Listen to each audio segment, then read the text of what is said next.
Candid अमन, कहानियों का रंगमंच। सैम ने बताया अशमायु को उस रात एक्सीडेंट में मरने वाली लड़की की तस्वीर संचिता के घर देखने के बारे में, जिसके बाद अशमायु ने खोलकर रख दिया सारा सच सैम के सामने। अशमायु और सैम के बीच हुई बातों में जिक्र आया मेघना की एंगेजमेंट का, जिस पर सैम ने उसे बताया मेघना की एक चाल का। घर लौटते वक्त सैम पहुंच गया है अपनी पुरानी यादों में, जहां उसकी मुलाकात हुई थी शिवानी से। तो आखिर क्या उथल पुथल मची है दोनों दोस्तों की जिंदगी में, आइए सुनते हैं। लेकिन इससे पहले अगर आपने अभी तक हमारे चैनल कैंडिड अमन को सब्सक्राइब नहीं किया है तो प्लीज जल्दी से सब्सक्राइब कर दो, क्योंकि मैं जानता हूं आपने सब्सक्राइब तो नहीं किया हुआ, लेकिन आप डेली हमारी कहानी सुनने के लिए जरूर आते हैं। प्लीज यार, थोड़ा सा सपोर्ट, थोड़ा सा प्यार, बस यही तो चाहिए मुझे। आपका प्यार, आपका सपोर्ट, आपका मोटिवेशन। चलिए बढ़ते हैं कहानी में आगे की ओर। अशमायु संचिता को संभाले अपने विला में दाखिल हो चुका था। आज का दिन कैसा भी गया था अशमायु का, लेकिन अब अपने घर वापस आने के बाद उसने एक चैन की सांस ली थी। इतना भी आसान नहीं होने वाला था संचिता के लिए अशमायु के गुरूर को तोड़ना। अशमायु संचिता को अपने साथ लिए बेडरूम में आ चुका था। उसने संचिता को रूम में लाते हुए बेड पर लेटाया। अशमायु ने संचिता के चेहरे के नजदीक झुकते हुए उसके होंठों के कोने को आहिस्ता से चूम लिया, जिसके बाद उसने संचिता से दबे शब्दों में कहा, थैंक्स आची, एम्बियंस नहीं लेकिन तुम्हारे हाथों का खाना तो सच में लाजवाब था। जिसके बाद अपनी बात पूरी करते ही अशमायु ने फिर से संचिता के हाथों को चूम लिया।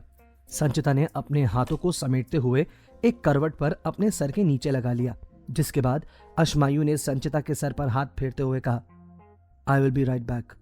अशमायु जैसे आया था वैसे ही वहां से जा चुका था। इधर नीचे सैम अपनी कार में बैठा अशमायु के आने का बेसब्री से इंतजार कर रहा था। अशमायु जल्दी ही सैम के पास कार के पास पहुंच चुका था, जिसके बाद वो उसकी कार का डोर खोलकर अंदर बैठ चुका था। अशमायु ने सैम से पूछा, अब बता, क्या जरूरी बात करनी है तुझे मुझसे? सैम ने अशमायु के बैठते के साथ अपनी कार को ड्राइव करना शुरू कर दिया। उसे भी नहीं पता था कि वो कहां जा रहा है, लेकिन इस वक्त जो कुछ उसके जहन में चल रहा था वो उसे बुरी तरह से बेचैन कर रहा था।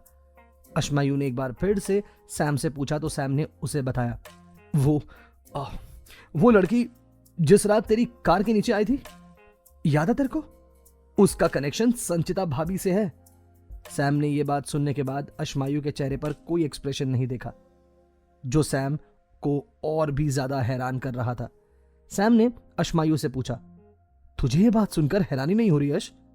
अशमायु ने सैम को बताया, मैं इस सब के बारे में अच्छे से जानता हूं। सैम की कंडीशन काटो तो खून नहीं वाली कंडीशन थी। सैम ने अचानक से सुनसान सड़क पर कार की ब्रेक लगाए और कार से बाहर आ गया। अशमायु भी कार से बाहर आया और अब सैम ने अशमायु की तरफ कंफ्यूज नजरों से देखते हुए कहा, ओ वेट अ मिनट, तुझे मालूम है कि वो लड़की जो उस रात तेरी कार के सामने आई थी उसकी मौत हो चुकी है और वो संचिता भाभी की रिलेटिव है? अशमायु ने सैम को बताया, वो कोई रिलेटिव नहीं बल्कि उसकी बड़ी बहन थी। सैम ने हैरान होते हुए अशमायु से कहा, व्हाट? एक मिनट, ये सब कैसे हो सकता है यार? और तू इस बात को इतना लाइटली ले रहा है? अशमायु ने सैम से पूछा, तो क्या करूं मैं? हाँ, संचिता को जाकर बता दूं कि उसकी बहन जिसकी वो तलाश कर रही है उसकी मौत मेरे हाथ हुई है? सैम एक बार फिर से चौंक चुका था अशमायु की बात सुनकर। क्या कहा तूने? वो उन्हें ढूंढ भी रही हैं? अशमायु ने सैम से कहा, सैम, बात इतनी नहीं है जितनी तुझे नजर आ रही है। मैं खुद इस सबसे अनजान था, अभी उस एक्सीडेंट के बाद ही मुझे सारी सच्चाई का पता चला है। सैम ने अशमायु से पूछा, सच्चाई? कैसी सच्चाई? अशमायु ने सैम को बताना शुरू किया, संचिता की मुझसे शादी की वजह उसकी बहन थी। उसकी बहन हमारे ही ऑफिस में काम करती थी और एक रात वो अपने घर वापस नहीं गई। तब से लेकर तब तक संचिता अपनी बहन की तलाशी कर रही है। उसकी बहन के साथ क्या हुआ और किसने किया, ये सब जानने के लिए ही उसने मेरे दादू का दिया जॉब ऑफर एक्सेप्ट किया, और तो और दादू की इसी शर्त पर कि वो उसकी बहन को ढूंढने में उसकी मदद करेंगे, साची ने मुझसे शादी की। लेकिन उस रात वो हादसा मेरी कार से ही होने वाला था। अशमायु की बातों में पछतावा साफ नजर आ रहा था सैम को, लेकिन वो अच्छे से जानता था कि अब कुछ नहीं हो सकता।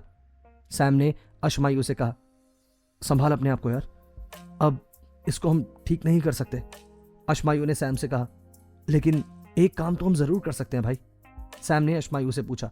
तो अशमायू ने उसे बताया, यही कि उस रात उसकी बहन अस्मिता के साथ क्या हुआ था, जो अचानक से वो गायब हो गई थी, और वो उस रात जिस बदहवास हालत में भागती मेरी कार के सामने आई थी, मुझे पूरा यकीन है कि वो जरूर किसी से भाग रही होगी।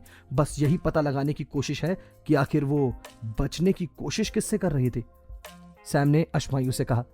हो सकता है तेरी बात सच हो भाई, संचिता भाभी को हम उनकी बहन तो नहीं लौटा सकते, लेकिन कम से कम उनके गुनाहगारों तक तो हम पहुंच सकते हैं ना। मुझे भी इस सब में तेरा साथ देना है, एक से भले दो मेरे दोस्त, अशमायू ने मुंह में जवाब दिया।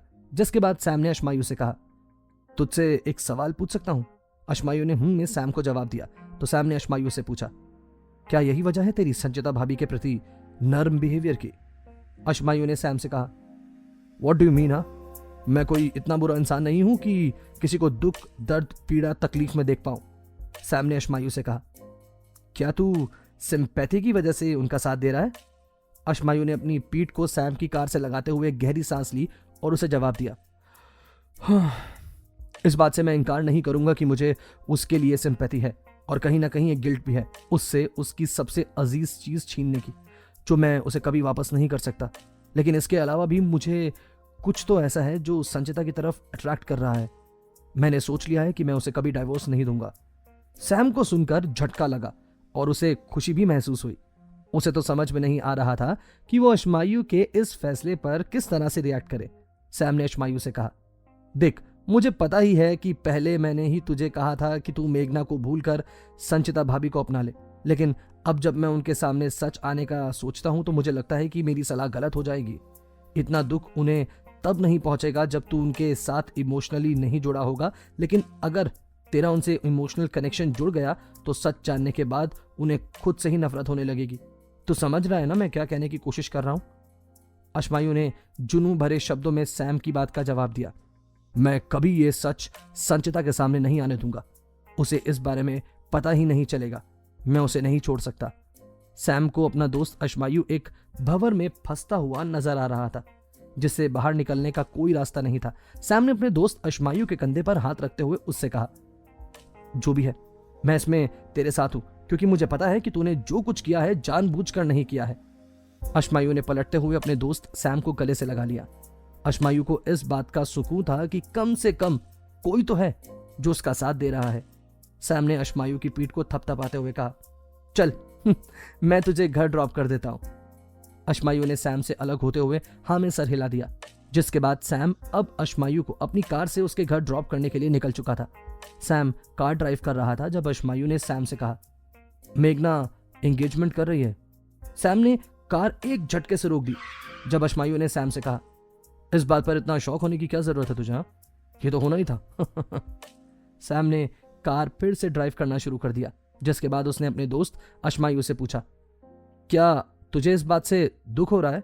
अशमायू ने एक दुख भरी हंसी अपने लबों पर सजाए सैम को जवाब दिया, दुख क्या होता है यार? ये मेरे घर वालों ने कभी मुझे पता ही नहीं लगने दिया। शायद यही वजह है कि मुझे इसे हैंडल करना ही नहीं आता। सैम ने अशमायू को हिम्मत देते हुए कहा, अश, मेघना और तू कभी साथ खुश नहीं रह सकते थे। I am telling you this. ये बात मैं पहले ही समझ चुका था। अशमायू ने सैम को जवाब दिया, ये बात अब मैं भी समझ चुका हूं और मुझे खुशी है मेघना अपनी लाइफ में आगे बढ़ रही है। सैम ने अशमायू से कहा, वैसे जहां तक मैं जानता हूं मेघना इतनी आसानी से हार नहीं मानने वाली है। मुझे तो कुछ गड़बड़ लग रही है भाई। अशमायू ने सैम से कहा, उसकी एंगेजमेंट का कार्ड मेरे ऑफिस की टेबल पर रखा है, ये सब झूठ कैसे हो सकता है? सैम ने में जवाब दिया, लेकिन दिमाग उसका अभी इस बात को मानने के लिए तैयार नहीं था कि मेघना अशमायू के केस में इतनी जल्दी हार मान सकती है। जल्दी ही सैम अशमायू को लेकर उसके घर आ चुका था। अशमायू को उसके घर ड्रॉप करने के बाद अब सैम अपने घर के लिए निकल चुका था। सैम के मॉम डैड इंडिया से बाहर थे, जिस वजह से वो इतना ज्यादा बेफिक्र था। सैम अभी रास्ते में था जब उसके जहन में शिवानी का ख्याल आया। सैम ने खुद से कहा, कभी कभी लगता है कि दुनिया कितनी छोटी है ना। वो लड़की उफ, किसी तूफान से कम नहीं थी। सैम इस सोच में डूबता हुआ उन पुरानी यादों में पहुंच चुका था। आज से लगभग 1 महीना पहले शिवानी इंटरव्यू के फाइनल राउंड के लिए इंतजार कर रही थी। उसके साथ एक और कैंडिडेट शॉर्टलिस्ट हुआ था। लेकिन उसका पोर्टफोलियो देखकर ही शिवानी को कॉन्फिडेंस था कि उसका सिलेक्शन ही होने वाला है। जल्दी ही इंटरव्यू के फाइनल राउंड के लिए शिवानी को अंदर बुलाया गया। शिवानी ने केबिन का डोर नॉक किया तो उसे अंदर आने के लिए कहा गया, लेकिन केबिन में इस वक्त बैठा शख्स कोई और नहीं बल्कि सम्राट ही था। सम्राट ने सामने खड़ी उस कैंडिडेट लड़की को अंदर आकर सामने वाली चेयर पर बैठने के लिए कहा, जिसके बाद सवाल जवाब का सिलसिला शुरू हुआ। सैम शिवानी से काफी इंप्रेस महसूस हो रहा था। उस वक्त शिवानी को फाइनल कर दिया गया था क्योंकि असिस्टेंट मैनेजर की पोस्ट के लिए उसकी जो कुछ रिक्वायरमेंट्स थी वो शिवानी पूरी कर रही थी। अच्छे नोट पर सैम ने शिवानी को कांग्रेचुलेट करते हुए विदा कर दिया, जिसके बाद अगले कैंडिडेट का फाइनल राउंड भी नहीं लिया गया। शिवानी के चेहरे पर खुशी थी और वो वेटिंग एरिया में बस अपने अपॉइंटमेंट लेटर का वेट कर रही थी जब फर्स्ट राउंड में इंटरव्यू लेने वाले इंटरव्यूअर ने अपॉइंटमेंट लेटर दूसरे कैंडिडेट के हाथ में रख दिया। शिवानी का चेहरा सफेद पड़ चुका था, उसे ठगा हुआ महसूस हो रहा था। अभी अंदर मौजूद सैम ने खुद से उसे इंटरव्यू में फाइनल किया था और अब अपॉइंटमेंट लेटर किसी दूसरे कैंडिडेट के हाथ में था। शिवानी ने उस इंटरव्यूअर से पूछा, एक्सक्यूज मी, सिलेक्शन तो मेरा हुआ है ना, फिर ये अपॉइंटमेंट लेटर आप उन्हें क्यों दे रहे हैं? इंटरव्यूअर ने शिवानी को जवाब दिया, बॉस ने इन्हें फाइनल किया है। शिवानी ने गुस्से में उस इंटरव्यूअर से पूछा, बिना इसका इंटरव्यू लिए इसे फाइनल कर दिया गया? जो मुझसे कहा गया था वो क्या है? क्या आपकी कंपनी में कोई एथिक्स नहीं है क्या? क्या हुआ था सम्राट और शिवानी के बीच जो दोनों एक दूसरे के लिए कड़वी याद बन गए थे? क्या अश्मायु को होने लगा है संचिता से प्यार? क्या सच है सैम का शक मेघना की एंगेजमेंट के बारे में? जानेंगे कहानी के आगे के सफर में। सुनते रहिए कैंडिड अमन।